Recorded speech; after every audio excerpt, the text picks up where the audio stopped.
So when you are watching a documentary or a TV show about Bigfoot, you're usually focused on the storyline and the people who are basically starring in the documentary or the film. But one thing you guys probably don't consider are the cameramen.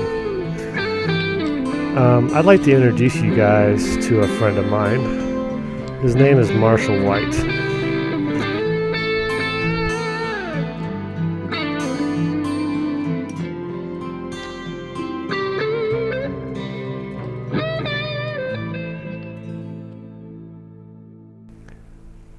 Marshall White.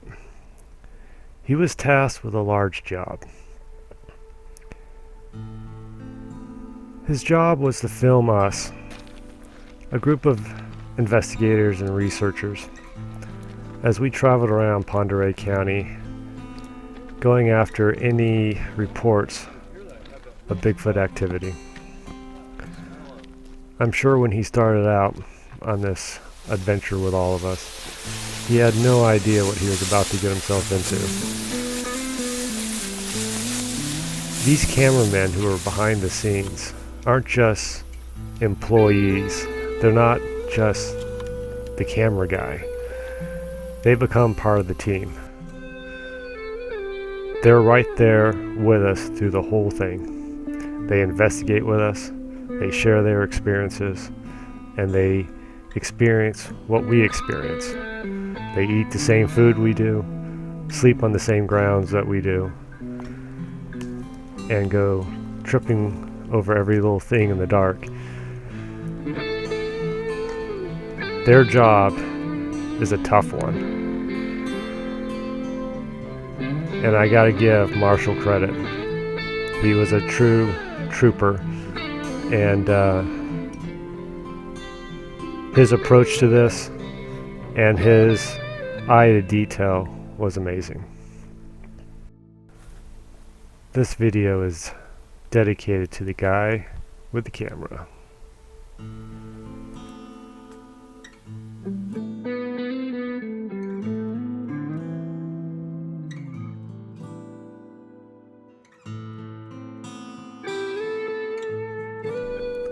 Marshall would be up before the rest of us, preparing his equipment for the day.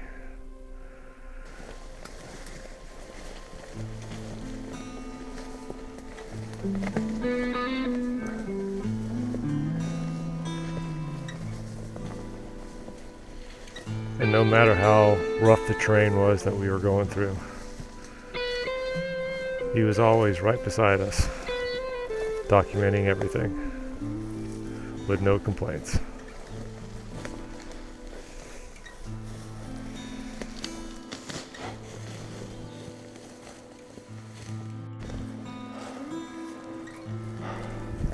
As we were hiking, of course we're packing all of our research equipment. Take a photograph of you, just stay there for a minute while But some people just don't realize how much equipment these camera guys are packing with them. Extra cameras, batteries. How you feeling? You okay?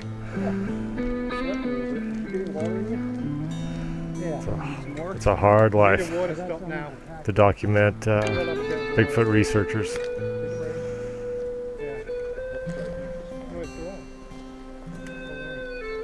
Over here is a shady spot, Marshall. Okay, shade's good. Shade right here. Use it when you can. With all the hard work that goes into this, he always remained positive and in good spirits.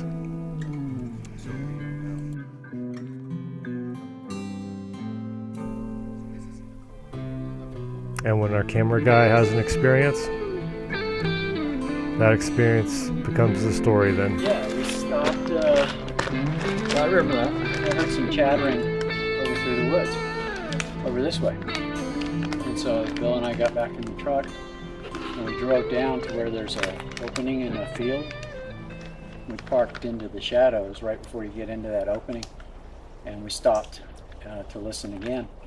And I got out of the truck, and I'm listening, and I can kind of hear it over there. It's like on the back side of the lake, you know, north side. But the wind was blowing a little bit, and I don't remember if you heard it at all. No, but they had a couple spots there where they something had been laying in the grass. It was pretty good size. Yeah, we followed some, looked like 4 people or something walking through the, could have been bear. Yeah. You know, probably. One of the nice things about Marshall was he was able to adapt to his surroundings. And he knows the ways of the land. The other thing about plantain is you're not going to find it in soft soil. You're usually going to find it in compact soil, which generally is roadways or driveways or old areas that are hard, compact rock out in the open. So you find the hard, compact soil and you're going to find plantain usually.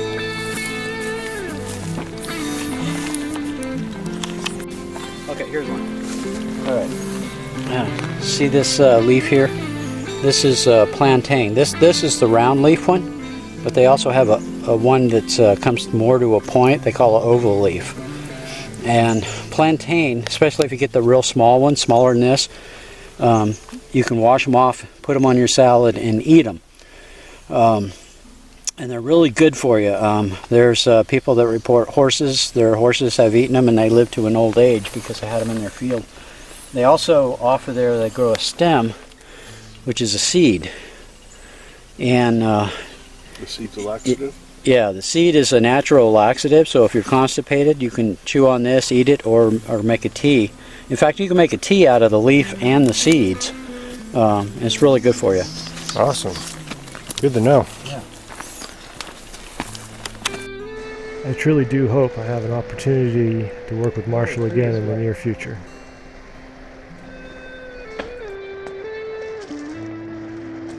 Marshall.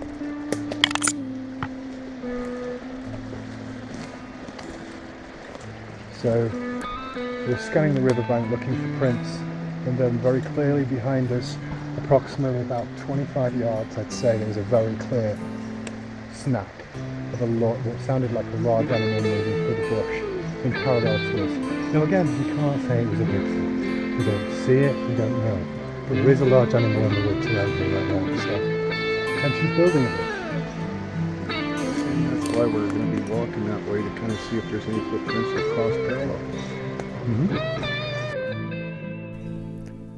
So if you find yourself in Medellin Falls around June 19th and 20th of this year, you'll be able to see the world premiere first showing of Sullivan Creek's Sasquatch, which was filmed and put together by Marshall White.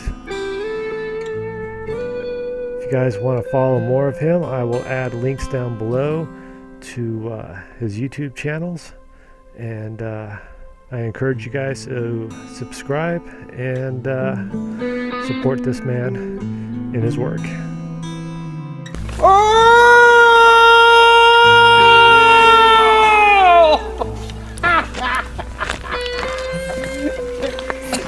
He was strangled at the end.